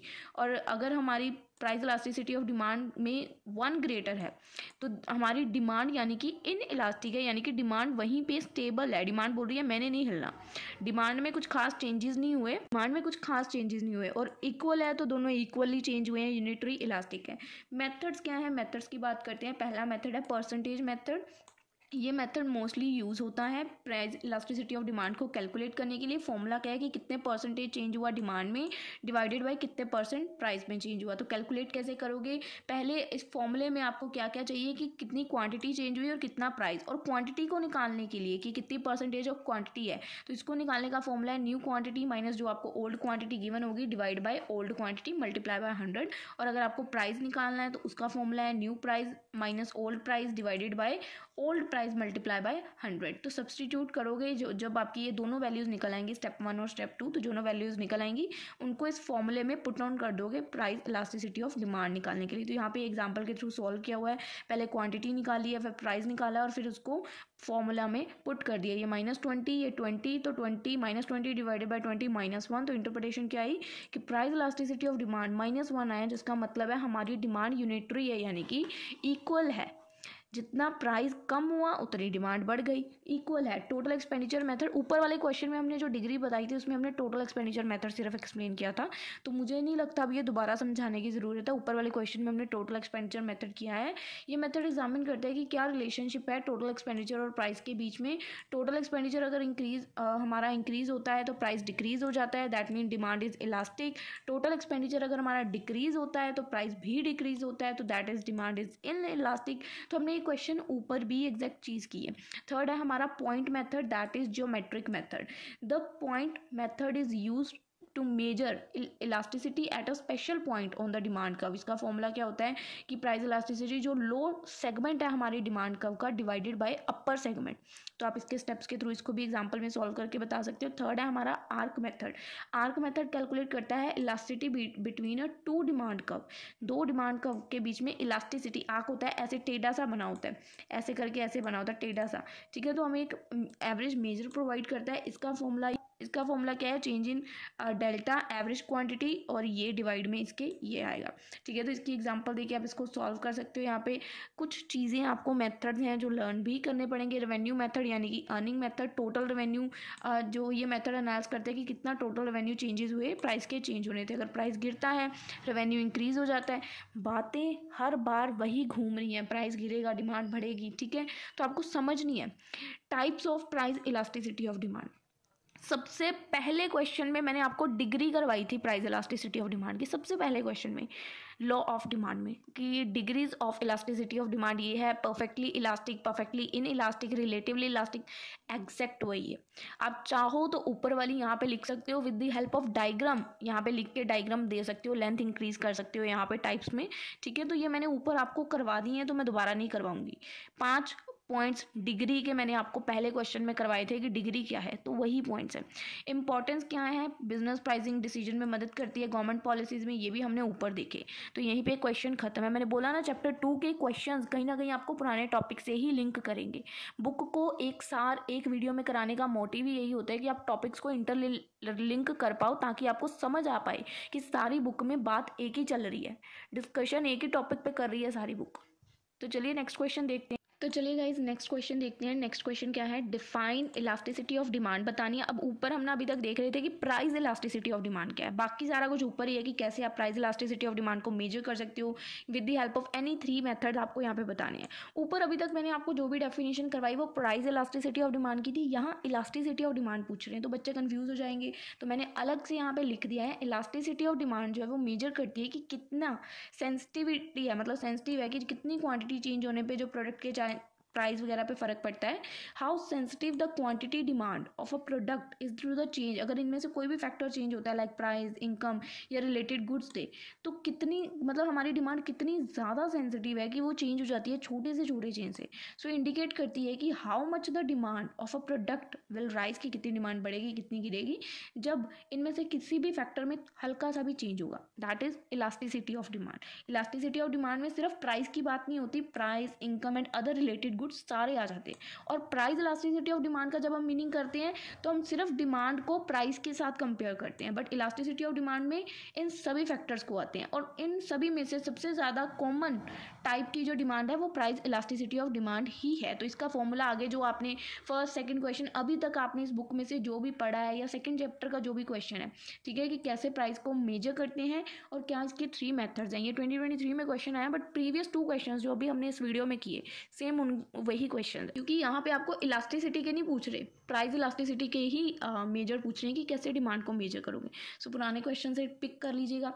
अब यहीं पे ये क्वेश्चन को हम अपर खत्म करेंगे। अब हमारा 4th चैप्टर, इसका भी एक ही क्वेश्चन है, सिर्फ ज़्यादा नहीं करवाऊंगी, ठीक है, बहुत ईजी है। इंडिफरेंस कर्व एनालिसिस 2023 में क्वेश्चन पूछ रहे हैं कि इंडिफरेंस कर्व क्या है, आपको इनकम इफेक्ट शो करना है, सब्सटीट्यूशन इफेक्ट शो करना है, प्राइस इफेक्ट बताना है with the help of indifference curve analysis.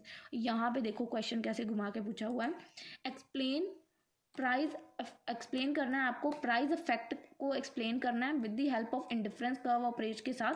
यहाँ पे भी देखो प्राइस इफेक्ट को एक्सप्लेन करना था with the help of indifference curve analysis, यहाँ पे भी वही बात पूछ रहे हैं, और शो करना है with the help of suitable diagram बताना है, और bureaucratic of the price effect into income and substitution, इन तीनों का ब्यूरोक्रेटिक करके बताना है, इनकम, सब्सटीट्यूशन और प्राइस का। क्वेश्चन सेम है, बट अगर कोई नया बच्चा 2 अलग अलग क्वेश्चंस को पढ़ेगा तो वो बोलेगा ये क्वेश्चन अलग है, ये अलग है। तीनों सालों में एक ही चीज़ पूछी है पेपर में, फिर भी आप लोगों को क्वेश्चन में कन्फ्यूज़न हो जाती है। तो यूनिवर्सिटी की खासियत पेपर के क्वेश्चंस को घुमाना, और हमारी खासियत क्योंकि हम यूनिवर्सिटी के बच्चे हैं, हम उसके मतलब पार्ट है, तो हमें आंसर्स को घुमाना आना चाहिए। सो यही मैं आपको समझाने की कोशिश कर रही हूँ जब से मैंने वीडियो स्टार्ट किया। क्वेश्चन एक ही तरह का घुमा रहे हैं। अभी चैप्टर 2 के हमने 3 क्वेश्चन देखे, तीनों में बातें वही हो रही थी, तीनों में मेथड्स थे, डिग्री थी, है ना, वही थे। तो चैप्टर 4 में भी वही चीज़ें हैं।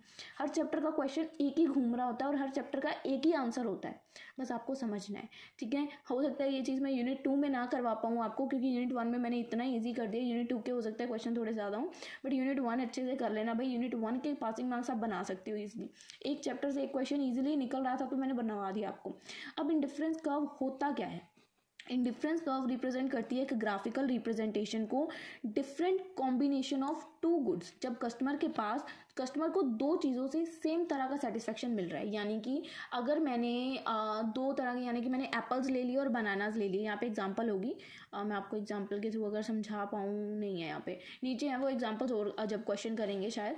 मतलब कस्टमर ने 2 तरह के गुड्स लिए लाइक एप्पल और बनाना, ठीक है। अब कस्टमर जो चाहे वो पहले 2 बनाना खाए, 1 एप्पल खाए, या फिर 2 एप्पल खाए 1 बनाना खाए, उसको सेम लेवल ऑफ सेटिस्फेक्शन मिल रही है। दैट इज इंडिफरेंस कर्व, कि 2 कॉम्बिनेशन गुड्स का ये कंबाइन है, कॉम्बिनेशन है, बट कस्टमर को सेटिस्फेक्शन सेम लेवल की दे रहा है। तो सेम लेवल ऑफ सेटिस्फेक्शन और यूनिटी जब कस्टमर को मिलती है, that is indifference curve. Simple terms में बोले तो ये शो करता है कि ऑल पॉसिबल कॉम्बिनेशन 2 गुड्स के, जैसे एप्पल और बनाना के जितने पॉसिबल गुड्स हैं, 2 1 1 2, है ना, जितने पॉसिबल जो भी उसके आउटकम्स बन सकते हैं, तो कस्टमर उसको इक्वली प्रेफरेबल कंसीडर करेगा। So customer does not have a prefer for one combination, किसी भी एक कॉम्बिनेशन को प्रेफर नहीं करेगा अवर the another along the curve, क्योंकि दोनों ही उसको सेम लेवल ऑफ सेटिस्फेक्शन दे रहे हैं, चाहे वो सेम 2 बनाना खाए और 1 एप्पल खाए या 2 एप्पल खा के 1 बनाना खाए, सेटिस्फेक्शन उसको उतना ही मिल रहा है, तो उसको एक तो प्रेफर करेगा नहीं। तो ये इंडिफरेंस कर्व का चार्ट है, जब कस्टमर के पास एक नहीं एक से ज़्यादा गुड्स होते हैं और उसको सेटिस्फेक्शन यहाँ से यहाँ करे, सेटिस्फेक्शन सेम है, यहाँ से यहाँ है सेम है, सेटिस्फेक्शन का लेवल देखो आप यहाँ पे, ये कर्व देखो, इंडिफरेंस कर्व सेम बन रहा है, उसको सेम लेवल ऑफ सेटिस्फेक्शन मिल रही है, चाहे वो यहाँ पे 12 है, जैसे 12 बनाना खाए 1 एप्पल खाए, ठीक है, 6 बनाना खाए 2 एप्पल खाए, ये किसी भी मतलब आप इसको कह सकते हो, चेंज कर सकते हो, जितने उसके पॉसिबल आउटकम्स हैं वो सारे पॉसिबल आउटकम्स हम यहाँ पे लेके देख सकते हैं।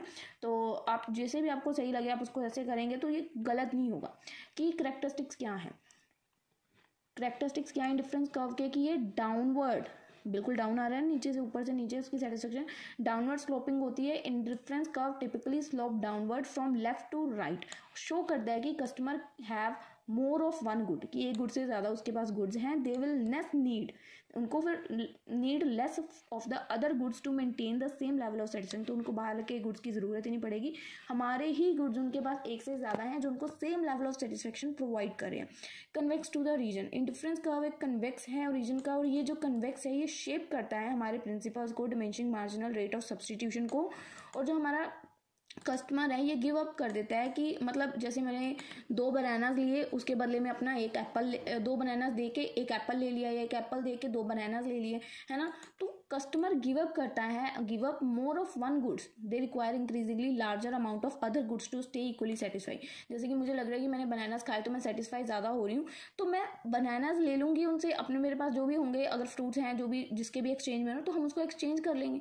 तो गिव अप तो करना पड़ेगा ना किसी चीज़ का, तो एक चीज़ गिव अप करनी पड़ेगी ना। मैं बोल रही हूँ कि मैं सारे बनानास भी ले लूँ, एप्पल्स भी ले लूँ, ऑरेंजेस भी ले लूँ, सब कुछ ले लूँ, that's not possible. So next क्या है, not intersecting, indifference curve never intersect because it would imply contradictory level of satisfaction, क्योंकि ये कॉन्ट्राडिक्टरी जब मतलब कॉन्ट्रैक्ट हो जाता है, जैसे कन्फ्लिक्ट वाली सेटिस्फेक्शन होती है कि मुझे इस कई बार होता है ना, घर में बड़ा यम्मी खाना बन जाता है, चलो एग्जांपल अच्छी वाली लेते हैं, घर में बड़ा यम्मी खाना बन जाता है, हमारे पास सामने 4 डिशेस पड़ी हैं, शाही पनीर मतलब हो गया, राजमा चावल हो गए, है ना, मतलब अलग अलग डिशेस पड़ी हैं और हमें समझ नहीं आ रहा कौन सी खाएं और सबका टेस्ट एकदम लाजवाब है।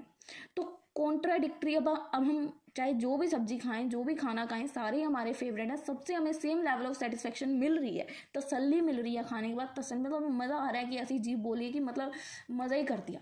तो क्या है, ये कॉन्ट्राडिक्टरी लेवल है, ठीक है। आई होप इट्स क्लियर जो मैं समझाना चाह रही थी। Higher curve represent higher utility, जितनी हायर कर्व उतनी हायर यूटिलिटी है। A curve that is further from origin indicate करती है कि higher level of satisfaction customer को मिल रही है। अब क्वेश्चन में पूछा गया था इनकम, सब्सटीट्यूशन और प्राइस का क्या इफेक्ट पड़ता है इन डिफरेंस कर्व सब्सटीट्यूशन में। अभी तक आपको ये तीनों पॉइंट पता नहीं चले होंगे, मैं अभी याद करवा देती हूँ। हमने सबसे पहले क्वेश्चन में डिग्रीज ही की थी आई थिंक, कि जब कोई सब्सटीट्यूट हमारे डिमांड सब्सटीट्यूशन इफेक्ट कैसे पड़ता है, जैसे कि हमारे पास कोई प्रोडक्ट है उसका कोई सब्सटीट्यूट है, जैसे चाय का सब्सटीट्यूट है कॉफ़ी, चाय का प्राइस बढ़ा तो लोग सब्सटीट्यूट कॉफ़ी पे शिफ्ट कर जाएंगे, सब्सटीट्यूट इफेक्ट आई होप आपको याद आ गया होगा। सेकंड है हमारा इनकम इफेक्ट, जब लोगों की सैलरी बढ़ती है तब डिमांड बढ़ती है, तब हमारा कर्व होता है वो डाउनवर्ड अपवर्ड जाता है, ऐसे होता है। Third is price effect, price भी तो चेंज होता रहता है ना, तो जैसे प्राइस चेंज होगा वैसे फ़र्क पड़ेगा। तो अब इन तीनों का इंडिफरेंस कर्व के साथ हमने रिलेशन बताना है। कंज्यूमर थ्योरी है, income effect, substitution, price effect explain करती है कि कैसे change in price of a good effect करता है कि कस्टमर कैसे अपनी कंजप्शन की चॉइसेस को चेंज करेगा। सो हमने इन इफेक्ट्स को यहाँ पे देखा। उसके बाद देखिए क्या है, आप देखते हैं इसके इफेक्ट्स क्या हैं। सबसे पहला इफेक्ट है सब्सटीट्यूशन इफेक्ट, जैसे मैंने आपको ऊपर बता ही दिया, तो इसकी एग्जाम्पल यहाँ पे आपको दी होगी। Suppose the price of the Apple decrease, जब ऑरेंज का प्राइस वहीं के वहीं है, एप्पल का प्राइस घट जाता है, तो कस्टमर्स क्या प्रेफर करेंगे कि हम एप्पल खरीद लेते हैं क्योंकि ऑरेंजेस का प्राइस तो अभी तक घटा नहीं है। तो मतलब सब्सटीट्यूशन जब तक आपके पास मार्केट में अवेलेबल है, सब्सटीट्यूशन वाला मुझे नहीं लगता मुझे रीड करने की ज़रूरत है, आप गप्पे मार लोगे क्योंकि आपके दिमाग में बैठ चुका है कि चाय कॉफ़ी वाली चीज़ है, ठीक है, तो रीड करोगे समझ भी आ जाएगा। अब इंडिफरेंस कर्व का यहाँ पे आपको बताना है कि indifference curve term the substitution effect can be show by the movement along the indifference curve. Substitution effect show करता है कि जो भी मूवमेंट होती है कि सब्सटीट्यूट पे शिफ्ट हुए हैं when the price of a good fall, तो जो बजट लाइन है वो वहाँ पे रोटेट हो जाती है ऑनवर्ड्स तक, क्योंकि कस्टमर ने now afford more of both goods, और उसके पास अब एक हायर इंडिफरेंस कर्व है substitute one good to another. उसने एक गुड को मतलब जो उसको सेटिस्फेक्शन एप्पल से मिल रही थी वो बोल रहा है, मैं जो ऑरेंज से मिल रही थी बोल रहा है मैंने ऑरेंज खरीदने नहीं, मैंने एप्पल खरीदने हैं। फ्रूट्स खाने का मन है मेरा, ज़रूरी नहीं है कि मैं ऑरेंज ही खाऊं, मुझे सेटिस्फेक्शन एप्पल से भी मिल जाएगी। Indifference curve is about to satisfaction but from two goods, और टू गुड्स में से अगर एक का भी प्राइस बढ़ जाता है तो हम उसके सब्सटीट्यूट पे शिफ्ट कर जाते हैं, बट हमें सेटिस्फेक्शन चाहिए। I hope it's clear. Graphical यहाँ पे आप रिप्रेजेंटेशन दे सकते हो। ग्राफिक्स यहाँ पे मुझे मिले नहीं, अदरवाइज मैं आपको यहाँ पे शो कर देती। यहाँ पे थोड़ा सा ग्राफिक्स का लिखा हुआ है कि कैसे ग्राफिक्स में इसको प्रेजेंट कर सकते हैं, बट अगर आपको ये डिफिकल्ट लगे तो आप लोग इसके ग्राफ्स को अपनी बुक्स में देखिएगा कि अगर इनके ग्राफ्स हैं तो आप उनको पेपर में ज़रूर प्रेजेंट करें कि सब्सटीट्यूशन इफेक्ट का, क्योंकि ग्राफ सब्सटीट्यूशन का तो हमने ऊपर भी आई थिंक देखा था शायद, अगर नहीं है तो फिर आप रहने दीजिएगा। उसके बाद इनकम इफेक्ट, जब प्राइस ऑफ एप्पल का प्राइस गिरता है, कस्टमर के पास क्या चांसेस होते हैं कि जितने पैसे में पहले स्पेंड करके 2 एप्पल खरीदता था आज वो 10 खरीद सकता है, क्योंकि प्राइस कम हो चुका है और इंक्रीज उनकी कंजप्शन इंक्रीज हो जाएगी। ठीक है, तो डिफरेंस कब, अब ये इनकम के ऊपर है कि प्राइस की इनकम इफेक्ट करती है कि क्वांटिटी डिमांड की क्या होगी, है ना। कस्टमर की रियल इनकम और परचेजिंग पावर ये प्राइस चेंज होने के बाद चेंज होती रहती है, क्योंकि अब जितनी इनकम में वो पहले 2-4 सेब ही खरीद पाता था या 1 किलो ले पाता था, अब वो ज़्यादा ले पाएगा जैसे प्राइस डिक्रीज हो जाएगा। तो इंडिफरेंस कर्व का आपको यहाँ पे भी बता देना है कि बजट लाइन पे शिफ्ट हो जाएगी। ठीक है, आफ्टर दैट ग्राफिकल आप देख लीजिए। उसके बाद प्राइस इफेक्ट एक टोटल चेंज है क्वांटिटी डिमांड में, जब goods when it's price change, और जो accounting for both the income and substitution effect. ये जो प्राइस इफेक्ट है ना, ये जो हमने ऊपर इनकम किया और इसके ऊपर सब्सटीट्यूशन किया, इन दोनों का कॉम्बिनेशन है। ठीक है, simple language, price effect is the total change in the quantity demand of a good. कितना चेंज आया क्वांटिटी डिमांड में व्हेन, जब इसका प्राइस चेंज हुआ, तो अकाउंटिंग फॉर बोथ इनकम जो हमने ऊपर देखा टोटल इनकम इफेक्ट और सब्सटीट्यूशन इफेक्ट का कॉम्बिनेशन है। ये शो करता है कि कैसे कस्टमर बाय करता है गुड आफ्टर बोथ इफेक्ट। जब वो इनकम और सब्सटीट्यूशन दोनों इफेक्ट अप्लाई हो जाते हैं उसके बाद कस्टमर गुड्स को कैसे बाय करता है। तो प्राइस इफेक्ट कंबाइन है सब्सटीट्यूशन और इनकम इफेक्ट का, यहाँ पे एग्जांपल दी गई है। उसके बाद ग्राफिकल रिप्रेजेंट, उसके बाद आप ग्राफिक एनालिसिस यहाँ पे बता सकते हो कि graphic analysis of income effect substitution और प्राइस इफेक्ट का ये है। इनिशियल इंस्टीट्यूशंस यहाँ पे बता सकते हो कि यहाँ पे ना ग्राफ्स के थ्रू प्रेजेंट कर सकते हो अगर आप, तो बहुत अच्छी बात है, क्योंकि कस्टमर ये आपको लर्न करना पड़ेगा। देखो, initial institution customer has a budget line A B, they are initially consuming at point A. जब इंडिफरेंस कर्व अप्लाई हो जाएगा तो A, B पे शिफ्ट हो जाएंगे, जैसे ये है ना। तो ये चीज़ें आपको यहाँ पे या तो लर्न करनी पड़ेंगी, क्योंकि एक ग्राफिक रिप्रेजेंटेशन है और विजुअलाइज कर रहे हैं उसको हम लोग। तो यहाँ तो दिमाग में अगर आप कर सकते हो तो इसको बहुत अच्छी बात है। ये मैं अब समझा तो सकती नहीं, क्योंकि पॉइंट ऊपर वाले initial situation, price decrease of good x, income effect, price effect, और इसी के साथ ही हमारा क्वेश्चन भी यहीं पे वाइंड अप हो जाएगा। ठीक है, बट ये आपको थोड़ा सा लर्न करना पड़ेगा। अगर आपको होता है ठीक है, अदरवाइज आप ये ग्राफिकल वाला कंसेप्ट यहाँ से निकाल दीजिए, इसको मत लर्न कीजिएगा। ठीक है, क्वेश्चन भूलने वाली चीज़ नहीं करनी है, क्वेश्चन समझना है। अगर समझ आ जाए तो वेल एंड गुड, नहीं आए लेट्स स्किप देम, रट्टा ना करना। ठीक है, 5 मार्क्स के 2-3 क्वेश्चन है जो मुझे मिले और जो मुझे लगा कि बहुत ज़्यादा रिपीट होते हैं। फर्स्ट क्वेश्चन है क्रॉस इलास्टिसिटी ऑफ डिमांड क्या होता है। क्रॉस इलास्टिसिटी ऑफ डिमांड क्या है? क्रॉस कनेक्शन हो रहे हैं, यानी कि compete कर रहे हैं चाय और कॉफ़ी। फिर से समझ आ जाएगा। तो 2021, 2022, 2023 लिख सकते हो अब आप किसके ऊपर। Cross elasticity of demand refer to एक responsive quantity demand of one goods. जब प्राइस अनदर गुड्स का चेंज होगा तो दूसरे डिमांड में असर पड़ेगा। ये relationship between two goods like substitute है, लाइक टी और कॉफ़ी या कार और पेट्रोल, ये एक दूसरे के सब्सटीट्यूट है। अगर कार का प्राइस कम हुआ तो पेट्रोल की डिमांड ऑटोमेटिक बढ़ जाएगी, है ना। कार का प्राइस कम हुआ, लोग ज़्यादा कार खरीदेंगे तो पेट्रोल तो बढ़वाएंगे, पेट्रोल डलवाएंगे तो इसकी डिमांड बढ़ जाएगी। तो एक सब्सटीट्यूट चाय कॉफ़ी मैंने आपको बताया, इसकी आप यहाँ पे फॉर्मूला बता सकते हो कि क्रॉस इलास्टिसिटी ऑफ डिमांड का क्या फॉर्मूला है। Percentage change in quantity demand of good X divided by percentage change in quantity of good Y. Good X कौन सा है? जिसकी डिमांड को मेजर कर रहे हैं, यानी कि जैसे मैंने आपको बताया कि कार का प्राइस डिक्रीज हुआ, तो कार का प्राइस डिक्रीज हुआ, उसकी वजह से डिमांड किसकी चेंज हुई? पेट्रोल की। तो जिसकी डिमांड चेंज हुई पेट्रोल, वो ऊपर आएगा, और जिसका प्राइस चेंज हुआ, कार की प्राइस कम हुई तो वो नीचे आएगा, गुड्स वाई। ठीक है, जिसकी डिमांड को मेजर कर रहे हैं कि किसकी डिमांड हुई, पेट्रोल की डिमांड बढ़ गई जब कार का प्राइस कम हुआ तो उसको ऊपर रखेंगे। चीज़ ध्यान में रखनी है। टाइप्स बता देने हैं कि पॉजिटिव क्रॉस इलास्टिसिटी होती है, यानी कि सब्सटीट्यूट पॉजिटिव है, ठीक है। If the price of T increase तो पीपल बोले हम कॉफ़ी पी लेंगे। सेकंड है नेगेटिव क्रॉस इलास्टिसिटी, यानी कि कॉम्प्लीमेंट। अगर प्राइस पेट्रोल का बढ़ता है, ये कॉम्प्लीमेंट है नेगेटिव वाला कॉम्प्लीमेंट। अगर पेट्रोल का प्राइस बढ़ता है तो लोग बोलेंगे कि हमने कार ही नहीं चलानी, कार को घर पे खड़ा कर दो, कार चलाना हमें महंगा पड़ रहा है। तो एक नेगेटिव इलास्टिसिटी है। तो क्रॉस इलास्टिसिटी, जैसे मैंने बोला कि कार का प्राइस, कार जब हम खरीदने जाते हैं उसका प्राइस कम हो गया, लोगों ने और कार्स को बाय कर लिया, उसकी वजह से क्या हुआ, पेट्रोल की डिमांड बढ़ गई। और इसका ही ऑपोजिट, पेट्रोल का प्राइस बढ़ गया तो वही गाड़ियाँ लोग अपने घर में खड़ी कर देंगे पर चलाएंगे नहीं कि पेट्रोल महंगा हो गया। ठीक है, तो दैट इज नेगेटिव कॉम्प्लीमेंट्री। और जीरो यानी कि अनरिलेटेड, जैसे कि अगर एक बुक और बनाना, केला, दोनों बोथ आर अनरिलेटेड, इन दोनों के प्राइस चेंज होने से क्या किसी पे फर्क पड़ेगा, बुक्स और बनानास आर अनरिलेटेड। तो ये है क्रॉस इलास्टिसिटी यानी कि जीरो इलास्टिसिटी है। तो कौन से फैक्टर्स इफेक्ट करते हैं, क्या गुड्स का नेचर है, ठीक है, कितनी क्लोजनेस है, सब्सटीट्यूट है या वो कॉम्प्लीमेंट्री है। सब्सटीट्यूशन, टी और कॉफी एक दूसरे के दुश्मन है। कॉम्प्लीमेंट्री, ये एक दूसरे के बिना रह नहीं सकते, पेट्रोल के बिना गाड़ी नहीं चलेगी, गाड़ी के बिना पेट्रोल का वजूद नहीं, ठीक है। तो सब्सटीट्यूट है या कितने क्लोज हैं। प्रोपोर्शन ऑफ इनकम, कितने प्रोपोर्शन इनकम हम लोग स्पेंड करते हैं, कितना टाइम पीरियड हम लेते हैं। उसके बाद इंपॉर्टेंस क्या है, प्राइसिंग इंपॉर्टेंस क्या है कि प्राइस स्ट्रेटेजीज में मदद करता है, मार्केट में compete करने में मदद करता है, complementary product services policies decide करने में मदद करता है। टैक्सेशन ही हमने ऊपर भी किए हैं क्वेश्चन, पूरी वीडियो में यही कुछ चल रहा था। तो यहाँ पे आप इसकी एग्जांपल्स दे सकते हो, क्योंकि मैं डीप में नहीं जाऊंगी, 5 मार्क्स का क्वेश्चन है, गप्पे चलेंगी, ठीक है। Difference between contraction and demand, contraction of demand और decrease in demand. Contraction of demand भी मैंने आपको ऊपर बताया था, डिक्रीज इन डिमांड भी बताया था। कॉन्ट्रैक्शन और डिमांड एक तरह से सिमिलर से ही है, बट इनमें डिफरेंस बता पाना बड़ा मुश्किल हो जाता है।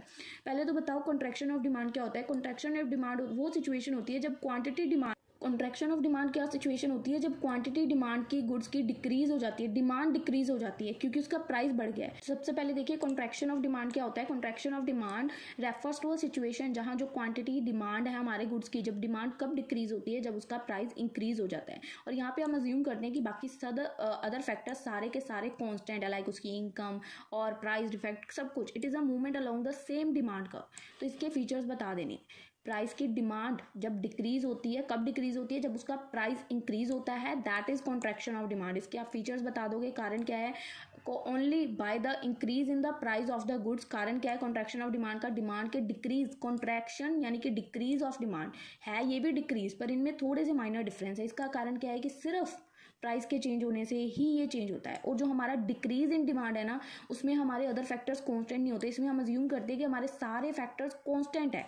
कॉन्ट्रैक्शन वाले में कांस्टेंट है सारे फैक्टर्स, पर जहां पे लिखा होगा डिक्रीज इन डिमांड, दो चीजें पूछ रही हैं, कॉन्ट्रैक्शन ऑफ डिमांड और डिक्रीज इन डिमांड। इसमें हमारा सिर्फ प्राइस देखेंगे, प्राइस को डिमांड के साथ कंपेयर करेंगे, other factors are constant. But इसमें हमारी डिमांड को सभी फैक्टर्स के साथ, चाहे वो उसका प्राइस है, चाहे वो उसकी इनकम है या अदर उसके रिलेटेड जो भी गुड्स हैं, सबके साथ कंपेयर किया जाएगा। आई होप आपको ये दोनों का मीनिंग का डिफरेंस क्लियर है। बाकी आप इसको रीड करें, गप्पे मारें, जैसे आपको सही लगे आप करें, ठीक है। 5 मार्क्स का क्वेश्चन है। नेक्स्ट क्वेश्चन पूछा गया है कि मार्जिनल और टोटल यूटिलिटी क्या है। मार्जिनल यूटिलिटी और टोटल यूटिलिटी के बारे में पहले बताओ। टोटल यूटिलिटी क्या होती है, एक ओवरऑल सेटिस्फेक्शन या प्लेजर मिलना है एक पर्सन को, सर्टेन क्वांटिटी ऑफ गुड्स और सर्विसेज को कंज्यूम करने के बाद आपको एक सेटिस्फेक्शन मिल रहा है, that is your total utility, ठीक है। मतलब आपको टोटल जो भी, यानी कि आपने 2 बनानास खाए, 3 एप्पल्स खाए या ऐसे करके आपको टोटल जो सेटिस्फेक्शन मिली, that is overall satisfaction and pleasure. तो यहाँ पे आप की फीचर्स देख सकते हो। आपने जैसे इमेजिन आइसक्रीम को ईट किया, टोटल सेटिस्फेक्शन आपको मिली from eating 5 scoops of ice cream, तो आपको टोटल सेटिस्फेक्शन मिलेगी, ठीक है। तो टोटल यूटिलिटी ऑफ 1 स्कूप आपको 10 यूनिट ऑफ सेटिस्फेक्शन मिली, क्योंकि टोटल आपने 5 स्कूप्स खाए थे, ठीक है। उसके बाद मार्जिनल यूटिलिटी क्या होता है कि जो आपने 5 स्कूप्स तो खा लिए, अब उसके बाद जो आप एडिशनल खा रहे हो कि यार बड़ी यम्मी है, एक बार और खाते हैं, बड़ी यम्मी है, एक बार एडिशनल जो ऐड करते हो, that is your marginal utility. Okay, then आप लोग इसका भी एग्जाम्पल देख लीजिए यहाँ पे, अगर आपको दी गई है तो। यूजिंग सेम आइसक्रीम एग्जाम्पल यहाँ पे यूज कर रहे हैं, मार्जिनल यूटिलिटी को हेल्प करेंगे। Marginal utility of first scoop 10 unit of satisfaction, क्योंकि ये फर्स्ट स्कूप था, ये आपको बहुत ज़्यादा प्लेजर देगा, यानी कि मतलब आपको ऐसे होगा यार मैंने क्या अच्छी चीज़ खा ली। जब दूसरी बार खाओगे वो आपकी जो सेटिस्फेक्शन है वो थोड़ी कम हो जाएगी, है ना। ऊपर क्या था, टोटल यूटिलिटी माना, मतलब हमने टोटल सेटिस्फेक्शन देखी कि ओवरऑल कितनी सेटिस्फेक्शन मिली। मार्जिनल में जो एडिशनल मिली, जब हम खाने की पहली बुर्की खाते हैं तो हमें बहुत ज़्यादा तसल्ली मिलती है। एक चपाती खाते हैं तो थोड़ी हमारी भूख कम हो जाती है, और दूसरी खाने के बाद जब हमारा पेट भर जाता है तो फिर वही चीज़ हमें खिज चढ़ती है खाने से कि हम क्यों खा रहे हैं ऐसी चीज़, हमारा पेट भर चुका है, हमें नहीं खानी है ना। तो सेकंड स्कूप खाने के बाद आपकी सेटिस्फेक्शन 8 पे आ गई, ठीक है। जब आपने थर्ड स्कूप खाया तो वो 5 पे रह गई। तो इन दोनों के बीच में अब यहाँ पे आप रिलेशन बता सकते हो, ईजी है। आई होप आप कर लेंगे प्लीज़। टाइम क्योंकि वीडियो बहुत लंबी हो गई है गाइस, ठीक है। तो आप लोग यहाँ तक मुझे पता भी नहीं देख रहे हो कि नहीं। और यहाँ पे अगर आप लोग देखें तो एक टॉपिक यहाँ पे है कि law of diminishing marginal utility. तो दिस लॉ स्टेट करते हैं कि जो लोग कंज्यूम कर रहे हैं मोर unit of goods, marginal utility या ईच एडिशनल यूनिट, वो उनकी सेटिस्फेक्शन को डिक्रीज कर देता है। The more of good you consume the less additional satisfaction you will get from each extra unit.